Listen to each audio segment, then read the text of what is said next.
banks, don't do that. the banks Jay won't Prince. do that. They'll just Jay Prince, smile in let's your say- face while wait, wait. handing you a document that says you got to pay back 40% interest. Jay Prince, They're not going to judge five, you. Or smile in your Jay face Prince, saying let's say Nobody five. can Let's say decline. Jay Prince. Nobody. Let's say 10 people. Jay Prince, let's say 10 people say, I "Hey, would Jay Prince, want how can?" Jay Prince, see, here's what you're doing right now, right? Let's say 10 people said, "Hey, Jay Prince, how can we help you?" And then 3 people in the chat would say, "Man, Jay Prince a bum." You saying, oh, you see, y'all laughed at me, but 10 people said, Jay Prince, how can I help you? That's what you're doing right now, because I remember when you were on the panel saying what you were saying, everybody was trying to help Jay Prince. People were asking for your Cash App. Omar was dropping a super chat saying, yo, Jay Prince, I want to put some money on you. Everybody was trying to help, but now this And then narrative when you shit want to got push. real, then one of them falling through. Well, no. But you wait. You just moved the goalposts. You were saying Then a you just moved the motherfucker. goalposts. But you said they were That laughing boy at you. shifting that So bitch. which That one is it? motherfucker construction worker right there. No, JB. What happened was that's how niggas do. They pretend so they can get this little push their weight around this motherfucker and say, how can I help you? How can I do this? Do this? Just get some little clout. But when shit got real, I'm like, okay, where the help at? You're lying, Jay Prince. None You're of the lying. motherfuckers was You're there. actually lying right now. You're actually lying right now, Jay Prince. You're actually lying right now. And bro, Jay Prince, and I could actually prove it, but I'm not even gonna do that. You lying right now, and I could actually. Who got my shit off the ground? Who got my? You are lying right now, but I'm gonna just leave that because I'm not gonna make this about you right now. But you lying, bro. You actually lying. No. If you call me a lie, you need to, no. You call me a lie. You need to tell me you a damn lie. who gave me some fucking money. I'm not even gonna make this. I'm not gonna let this turn into the Jay Prince show. Nobody gave me but no I'm money telling you for right my now, shit. you lying. I don't want y'all to even go around. You lying. False ass narratives. Okay. That's a lie. Go ahead. All right, bet. That is a lie. Okay, Jay Prince, you got it, bro. Okay. You got it, bro. You got it. I wish you would. All I gotta do is bring up my Cash App. You got it. You got it, bro. I would bring up my Cash App from the day they said that bullshit. You got it, all bro. the way up until today. Jay Prince, you got it. I got my own shit. Because at some point, I realized how niggas is. I said, well, fuck it. That's why I stopped talking about my shit. And I got my shit on my own. Nobody when shit got real. Prince, nobody gonna Jay pass Prince. on no goddamn That's cash the way you or that motherfuckers shit. supposed to do it. Thank you. No, Congratulations for being a motherfucking adult. No. Get the fuck out of here, nigga. I swear, you niggas get on my motherfucking nerves. You don't need no one to help you. You help you, nigga. God damn. Ass nigga. You crybaby ass motherfucker, man. God damn. They got him. Jesus. God, I swear niggas get on my nerves. It's a bright, beautiful, sunny day. Lots of peace of mind. The water is Aaron, thank you for having me on, bro. I'm gonna go back in the clouds. No, you came over here and caused all these problems. Nah, this is second show. You in trouble now. Aaron, I'm sorry, bro, but when I was hearing the life insurance policy thing compared to welfare, bro, like it actually triggered me because I'm like, I'm looking at you and I'm like, how is Aaron not correcting this narrative right now? Like how and it really made me disappointed in you, bro, because I'm like, how did you let podcast use his words to try to get you in that trick bag when the reality is it's not similar at all? So Aaron's I was just tired. Okay, he's helping the show. Aaron's tired. Okay, like cut the man some slack. This show isn't supposed to be Fight Club. JB don't sleep that much, man. You know, I've been drinking these half bottles of water as I go and refill up. So I ain't even on regular water right now. You know, I'm on supplemental waters right now. So you have to understand. And also, it's more entertaining. It's more entertaining. Because I like to have a combination. Now, Venus says she wants to be the female version of me. So I want y'all to get prepared to cancel her many times. I don't think she's prepared to be canceled just yet. So we want to make sure we get her there. Oh, crap. Hi, Aaron. Brittany B is hey, here. Jonathan. So, oh, no. Hey, Brittany, can you start yelling, please? You're a representative of the Right. I'm not going to yell. I just was a person who was around. Real quick, Brittany. JB, before you go, can you please tell these people that you didn't give me shit towards my on my food truck on my hot dog cart? You need to tell these motherfuckers that left. because these bitch made motherfuckers up here gossiping.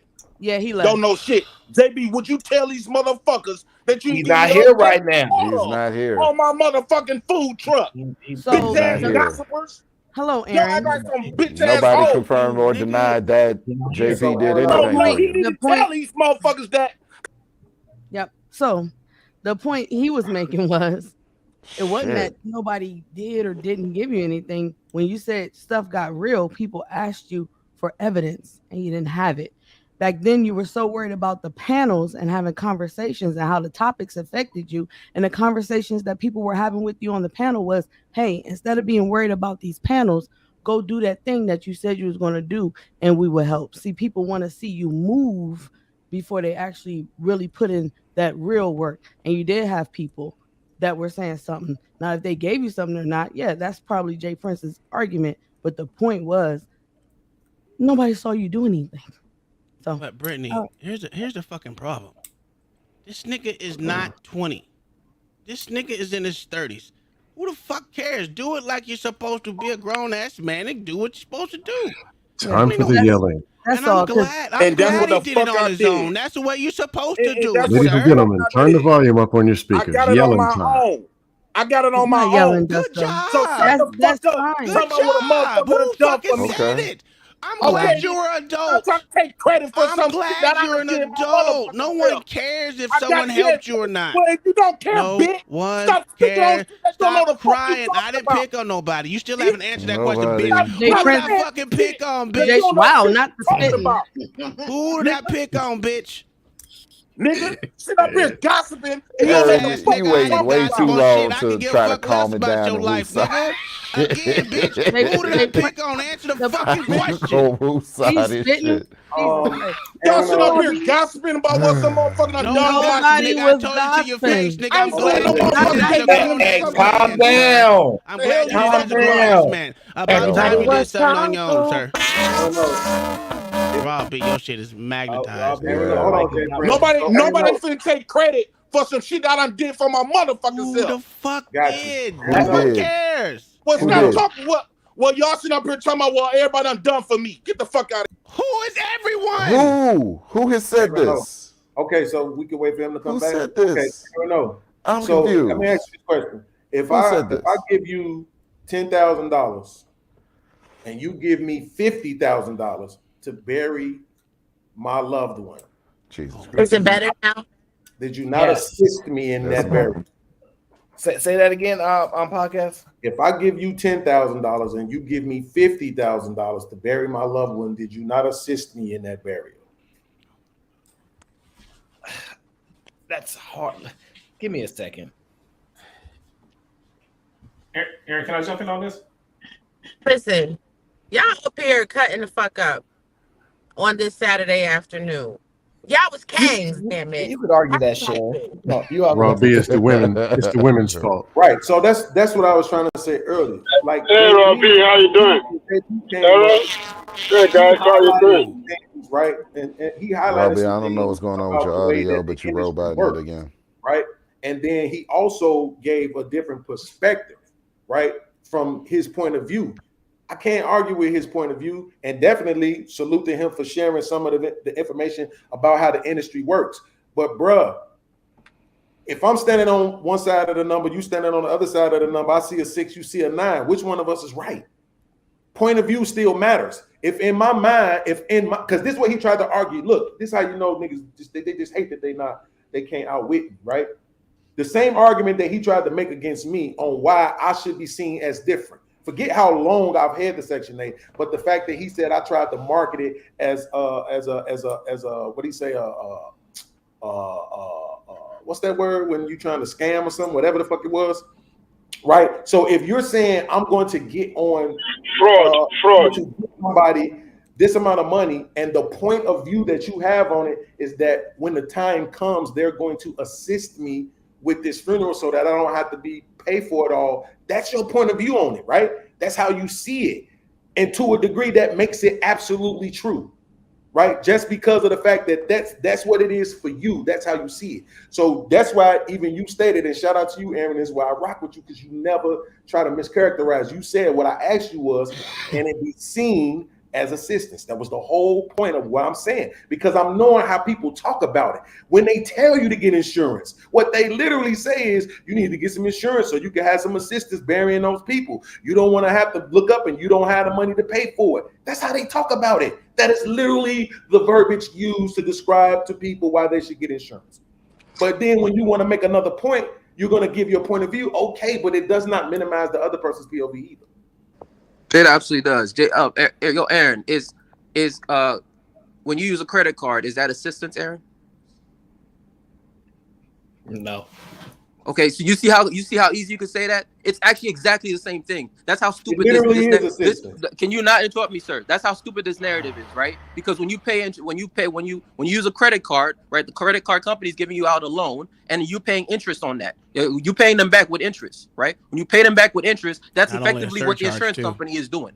It's basically it's actually effectively the same because you're giving the insurance company a loan. That's why I put it that way so you can understand it, but apparently you still don't. Or maybe you just want to down that. I literally just acknowledged Can I and finish thank you my for point? that point. I literally just Can you stop being acknowledged and emotional? thank you Can for I that. finish But my the point, sir? complex part, Can I finish my just point, sir? Can I acknowledged and finish my thanked you point? for that. Can I finish my I point, literally sir? just said that out Can I of my finish mouth. my point, I sir? said Can I thank finish you my for point, him sir? for showing us the other side of the way that Can I finish my point, sir? actually works. This nigga is so emotional, dog. I Like, literally stop lying on me then. I literally this just nigga is said so that. emotional, bro. Like, So fucking what? this So nigga what, here, nigga? I have emotions. I'm a human being, nigga. So dog, fucking bro. what? Make Jesus your fucking Christ. point without fucking lying, goofy ass nigga. Jesus You so Christ, fucking bro. smart and intelligent. You Fucking should be able to do baboon. that. Like, we're I civilized literally now, bro. acknowledged your We're point. civilized, man. I don't have to be. We're I'm in my civilized, house, man. nigga. We're not apes no more, sir. So fucking Jesus what? Christ. That shit is only funny to small-minded motherfuckers like yourself. Anyway, At the end of the day, Aaron, if I give you some anyway, fucking money, and anyway, even sir, if it is a loan and you have to pay it back, it's still assistance. Okay, Now, sir, can you sir, agree can I with finish? that? Sir, can I That's still finish my assistance. point? Yo, this Hey, is Omni, how you the doing? same nigga. This is the same nigga that won't shut the fuck up when people Bro, that's people because I don't interrupt him. respect He you get it. anymore. He But gets in his feels Aaron, when people interrupt him, how but can he you will say sit that that's here. not assistance? I If it's literally really just money, sat you here can and have let the without nigga them. talk. I sat here and let him talk and responded when he was done. And he always asked So people what? to let him speak. He always asked people to let him finish his fucking So point. what? But then, And you condescended me when all I right, didn't so guess what? condescend you. Guess Now what? what? Moving forward, everybody What you interrupt talking Beans. about? Moving forward, fuck Beans. Everybody interrupting you. That's how it's Right, gonna be fuck now. you too, nigga. It could be that. What you mean? That? What the fuck that mean, nigga? Somebody gonna pay $20, sit me down, nigga, and I'm still gonna be okay. So who gives a fuck, nigga? This nigga is worse I'm than not a sitting up here female, dog. disparaging you. I literally just said, Bro, shout I out to don't care. JB Can I make for my acknowledging point? another part of the fucking Can I game. make my point, sir? Jesus Do it Christ. without fucking talking about me then, this bitch. fucking baboon, sir. Like, Stupid ass Jesus nigga. Christ. Make your fucking point without mentioning me, faggot. I can say fucking whatever the mention fuck you. I want to say. I didn't Stop being mention an you on emotional other- ass bitch. Gentlemen. Now, podcast, you know, you Jesus. can't use that word. Now, come on now. You can be angry, though, but you can't use that word. You know that. My bad, Ayo. Nah, Aaron, if you gonna take somebody down, Aaron, because I stopped when he was talking. I didn't say a word. So what? So if bitch? you gonna I take ain't say somebody nothing down, about you, Aaron, though. because this wasn't I mutual didn't right say here. nothing about This you. wasn't mutual, Aaron. I If you gonna literally take somebody down, complimented you take this baboon down, not me. Goofy ass Because nigga. this is not Nah, I'm mutual. gonna take both You see y'all a baboon, down whoop a because it makes my baboon, life nigga. easier. You see a baboon, whoop a baboon, nigga. Why Punk y'all ass so niggas always angry, man? fuck What is ass. wrong with y'all? Tough ass There's niggas. only one angry person here. He sees this. So what, Maybe nigga? it's his spirit. He's on So his spirit what, right now. nigga? We've Bro, seen you be your emotional, audio nigga. still We've like, on his seen spirit you right be now. emotional, nigga. You might need to He's on his period right now. unplug That's it, plug what it back is. in. Is Again, it my turn to the yell at one of reason. you So niggas? Aaron, what Beans does is he over talks when he knows you're right. All industry Like this is standard, I've with tailored noticed. solutions for I've noticed what Bean's pattern is. He over talks when he knows you're right, and he gets emotional, right? Because he knows his point is being broken down, right? If you nobody's gonna say, "Oh, credit card is assistance." That's stupid. If you think credit card is assistance, then you're a retard, right? So it's not because you're even though you're paying you're not giving assistance to the credit card company. That's my point. Sorry, like you're not giving assistance to them. You're paying them back with interest. That's effectively what insurance is you're putting money into the system based on them doing that risk calculation of defaults, etc. Right? They're saying, you know what, we can pay you back with interest, but only under these circumstances, which means for life insurance, you have to die. Okay, you literally have to fucking die. Right? That's the circumstance. Right? So it's even stricter. And then you get that, and then your family gets that, or your beneficiaries get that money. Right? And so that's drastically different. But he wants to just do this. It's just like a bitch does, like a female does. They always want to find these very little semantics things that they can attach to, right? They got to find something small to attach to so that he could just be right. He wants to die on this hill to be right, even though he's wrong as hell. His point is retarded as fuck. There's no comparison whatsoever to life insurance and Section 8. There just isn't, nigga. You're a bum. life insurance is not equivalent to somebody deciding to be a bum. It's just different. I know you want them to be similar so that you don't feel as much of a bum as you are, but it's not the same.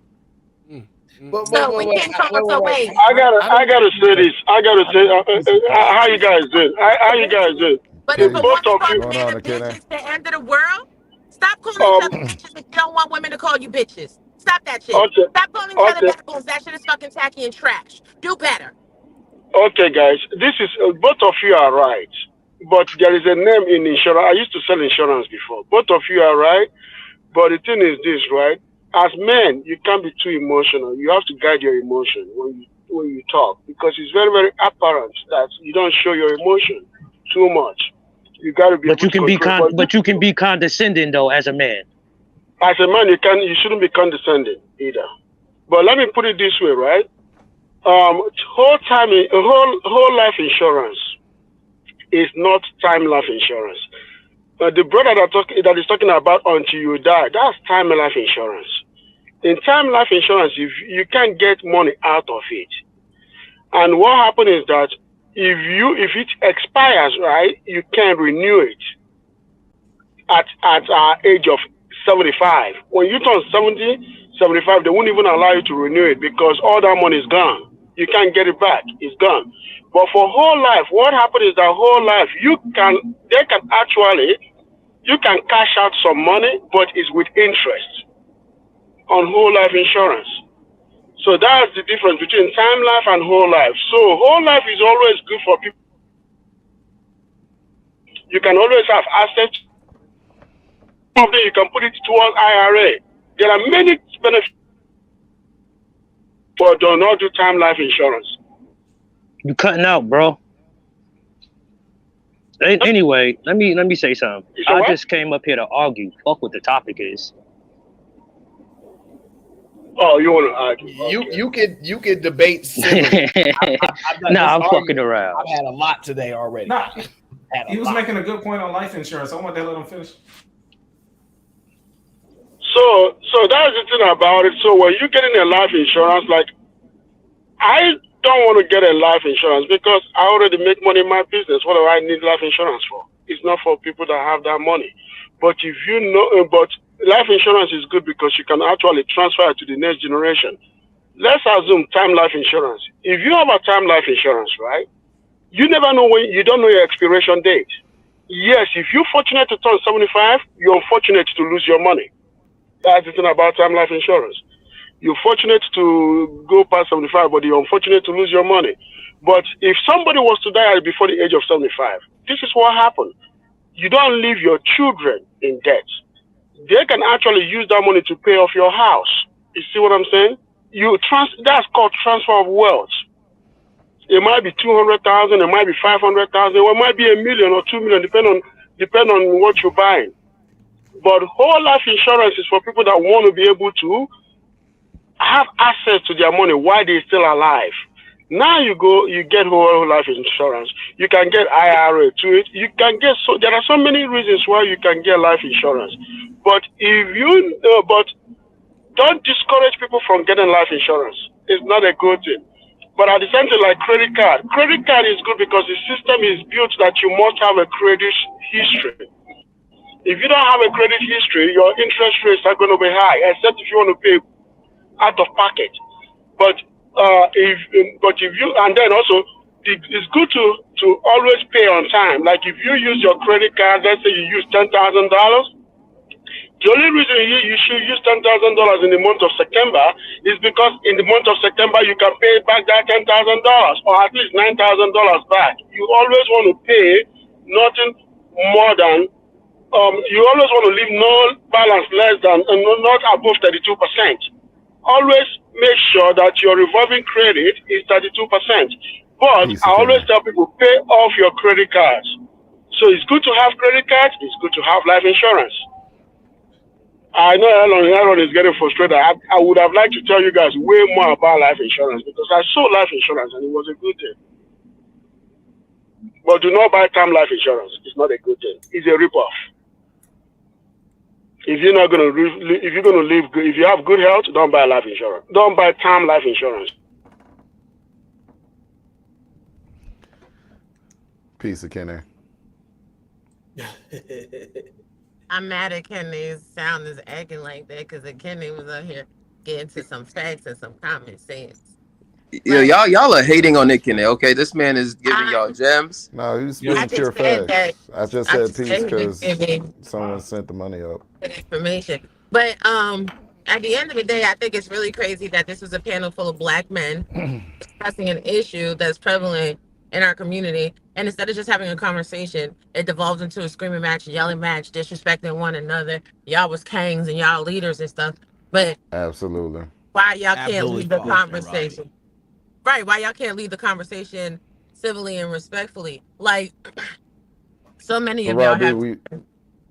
Wait. I was So many just of gonna say you and me specifically, you, me, and Aaron have already had this conversation with those two individuals before about the life insurance. We was already at it. We never had this conversation more. We than had once. this conversation. Matter of fact, I'm gonna pull it up and so that Aaron, if you feel like you could present it, I'm gonna try to find the clip. I've actually had this conversation on JP's channel. If you want to present that, but I just want to say real quick, shout out to that super chat. I'm assuming Arnold is new here, so I'm gonna just leave it at that. I'm assuming he's new here. He said, the super chat that you brought up, Aaron, because I can't see the chat, so I don't know, but I'm assuming he's new here, so I'm gonna just. He said I can't stand next to my words. It's actually kind of funny, but that's because I usually was sitting down, actually sir. saying something. So if I could finish, I know how everybody's been emotional today about being interrupted. Y'all can afford me the grace to finish. This was an opportunity to really get down to the meat and potatoes of some things. Yes, in the African American community, you have people using social service as assistants. Yes, everybody on these panels is a six-figure earner. Sure, they're not. Whatever. You have people up here that are pretending a lifestyle. You have people up here that are genuine in the lifestyle they present. And then you have some people up here that are not doing so well.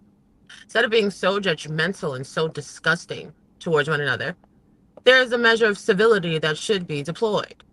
If you have people that are out here actually hustling and grinding, trying to get themselves to a better place, encourage that. If people have conflicting and opposing viewpoints, never have I ever gone into an institution of higher learning, including collegiate classes, and the teacher said, "Fuck you, dummy. You don't know what the fuck you talk about. Stupid motherfucker, baboon, idiot, nigga, nigga, nigga." That's not how that works, love. When you're educating people, you educate them in a manner in which they can understand.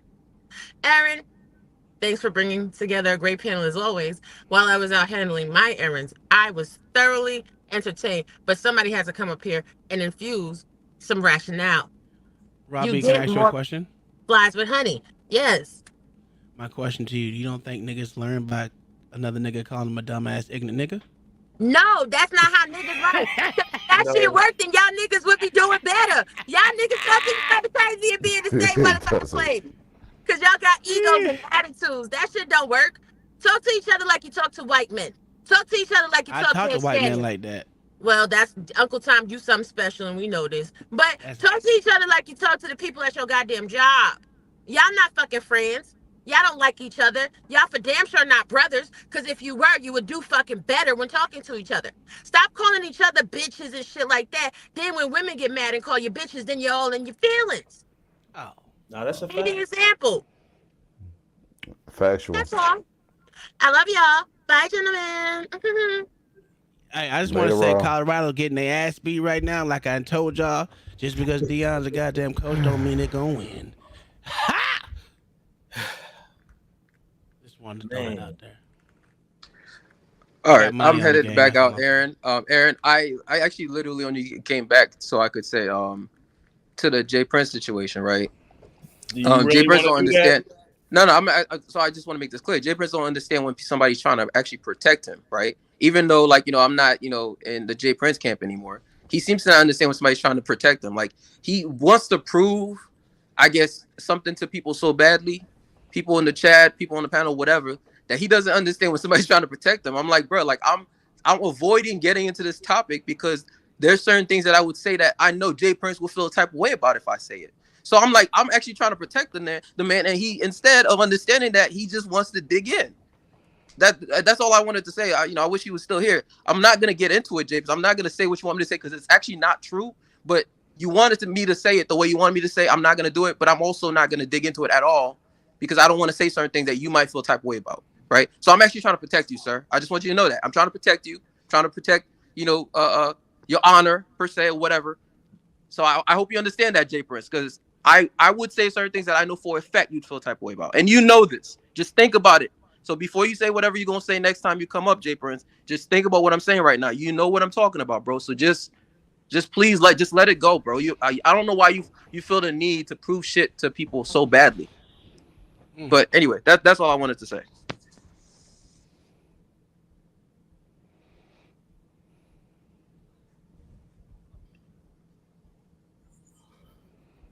Aaron, are we better for this? Who wants to get life insurance? Well, I have 4 life I insurance already have policies policies. myself. Yeah, I have it. I have They it. got podcasting insurance mode. I suggested it. You can insure the equipment. That's a fact. You can do that. Panel insurance. Aaron, you might need some panel insurance. You don't take your room out and use it as an office. That way you can write it off in your taxes as well. Panel insurance, $10 a month. There's a you can actually, your podcasting room is considered your business, so you can use that as a tax write off as well. Percentage of your house room. Uncle Tom, do you have any hope for the inner city? Is there any hope for the youth? Because the truth is, it ain't no. I'm just wondering.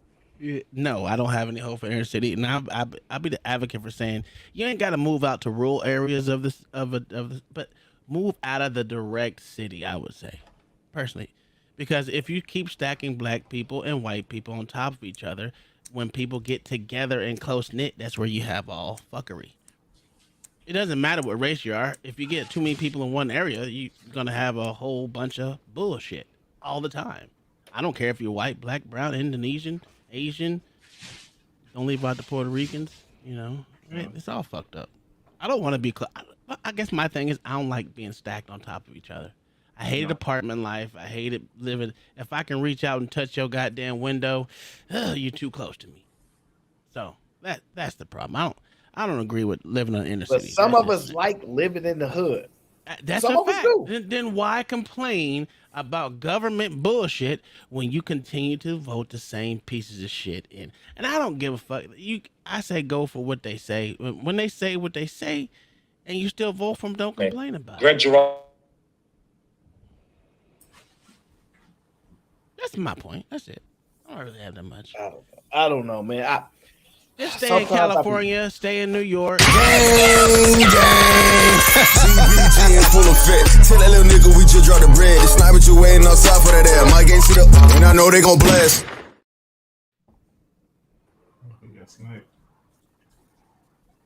That wasn't me. Oh, okay. Gotcha. Yeah. I can see what Uncle Tom, especially right now, people are extra stressed out with the rising prices of things, but that's everybody though. Yeah. There's no background that's getting tired of fucking shit being too goddamn expensive. Yeah. And I told Beans I agree with him on the stupid big pharma shit. There's no reason why. The only reason why I know how much the things cost is because I worked in that field as far as how much other countries pay for pharmaceuticals compared to what we pay for them. It's asinine, but it is what it is. Oh shit. Okay, cool. Aaron, wait. I'm gonna ask it the way I was told to ask it. Are you saying, Aaron, no, one of the smartest people on YouTube, you were ranked 21 in a YouTube poll as the smartest people on YouTube? This guy.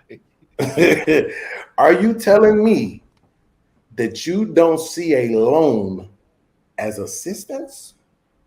Oh my God, y'all back on that again? Jesus Christ. Why do you want this battle today, man? It's not a battle. That's the point. I really just like to know how people think. Can you define assistance for me? Yes, I most definitely, assuredly can do that for you. Okay. Assistance. the provision of money, resources, or information to help someone.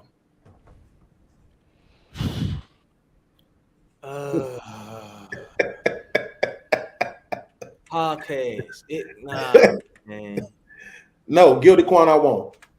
I don't care because y'all do this favoritism shit. Two people who say something different. Which one of those people do I like the most? Which one of those people has the most money?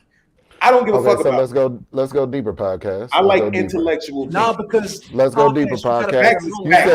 You said provision. You Don't said go provision. deeper. Answer the question before you go deeper. You said provision, though, right? That was in the definition. It was one part of the definition, yes. Okay, yes, it was in the definition. Provision is meaning to supply, to give. Inherently alone is not given. Yeah, it's you got to loaned. pay that back, Beans. You got to pay it back. Get the. Well, there is no. So you're telling me. Wait. So you're telling me what you're telling me right now. Omni voted 479th in a YouTube poll for smartest people on YouTube. I could give a fuck. What you're telling me is that you believe, right, that the requisite standard for giving is that you don't have to give back? Is that what you're telling me? Typically, that's what giving means. Once you give, it doesn't matter what happens next. You gave it. Once it's given, it's given. Omni, you're gonna lose that battle. You're wrong. Wow. I mean, see, this is what I'm saying. Now, think about it like this. No. Aaron. If it's gonna look like you defending me, if you say it, you know this. They're gonna be like, Aaron, why would you up there trying to steal podcast? Right? I just want to say this, man. If I'm wrong, I'm here to learn. Go ahead. Bro. Y'all have fun with that. Have fun with the dumbing down of yourself, right? Do that all you want to. I know it don't take no stain off your life. You still got your job, your money, your health, hot your garbage. Yeah, he's not arguing a point. He's not providing any other. He's not providing a counter argument. Because Omni, I know you're. I don't give a fuck what you say. I know you're not this fucking stupid. I know you're not. I've had conversations with you in the back, so I know you're way smarter than this. And I know that you know giving back, right? I know that you know that there is no requisite to giving. You know there isn't. I know you know this, and that's why I don't understand why you sitting here pretending like it is. There is no requisite to giving. One person can give you $20 without the expectation of something coming back. Another person can give you $20 and say, I want my money back. That does not kill the fact that they gave it. That's a loan. That's not a gift. Woo wee. Okay. Go ahead, Aaron. I'm done. I see what he's saying. At the basic level, I see. Go ahead, Aaron. The keyword, give. Give. Podcast is operative if someone give you something. You said if someone gives something to somebody, there's no expectation in return. You use that keyword give. He is operating on that word. I can give you a loan, and I can give you money. Facts.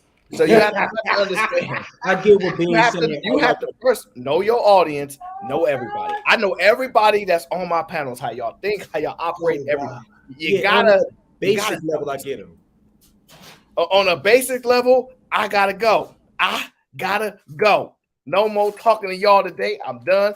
I can't even go to sleep because I got other things to tend to. Business must be attended to because I'm running out of limited time. I got Fight Club to run. I got reviewing on the king of Fight Club. I'll bring you guys up to speed on the eligibility, who signed up, who hasn't. But I gotta get up out of here because I gotta leave the house. I gotta go outside and be 61 to about 39% not incel. Okay, I'm a certain percentage of incel, and I have to go out and not be an incel right now. It's making me very uncomfortable. But I will do what I have to do. It's gonna take a lot of time, so ain't gonna be no sleep from here to Fight Club, but the work will be done. I appreciate everybody for tuning in to the show. Make sure you like. You can subscribe if you want, but leave a comment because I like the comments. The comments make me feel good. If anybody care about me, you want to make me feel good, leave a comment. I don't care what it say. Thank you for tuning in. We gonna get